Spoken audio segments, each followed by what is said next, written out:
नमस्कार, मी साक्षी आणि तुम्ही पाहताय कथार्थ. महाराष्ट्रातील नाशिक जिल्ह्यातील वणीजवळ वसलेले प्रसिद्ध सप्तशृंगी देवी मंदिर.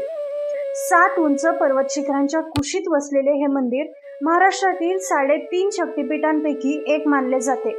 पुराणानुसार राजा दक्षाच्या यज्ञात माता सीतेने आत्मदहन केल्यानंतर भगवान विष्णूंनी सुदर्शन चक्राने तिच्या शरीराचे तुकडे केले. त्यावेळी सतीचा उजवा हात या ठिकाणी पडला आणि हे स्थान पवित्र शक्तिपीठ म्हणून ओळखले जाऊ लागले. देवी सप्तशृंगीला महिषासुरमर्दिनी म्हणूनही ओळखले जाते. असे मानले जाते की महिषासूर या बलाढ्य राक्षसाचा वध करण्यासाठी आदिशक्तीने येथे अवतार धारण केला. मंदिरातील देवीची सुमारे 8 फूट उंच स्वयंभू मूर्ती 18 हातांनी सुभूषित असून प्रत्येक हातात दिव्य शस्त्र आहे.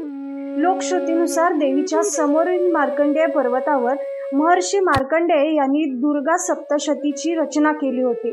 तसेच रामायण काळात भगवान राम, सीता आणि लक्ष्मण यांनी वनवासादरम्यान येथे देवीची आराधना केल्याची आख्यायिकाही सांगितली जाते. समुद्र सपाटीपासून सुमारे 4650 फूट उंचीवर वसलेले हे मंदिर आज लाखो भाविकांचे श्रद्धास्थान आहे.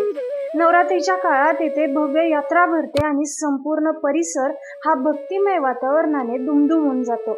इतिहास, श्रद्धा आणि निसर्गाचा अद्भुत संगम असलेले सप्तशृंगी देवी मंदिर आजही भक्तांच्या अटळ विश्वासाचे प्रतीक आहे.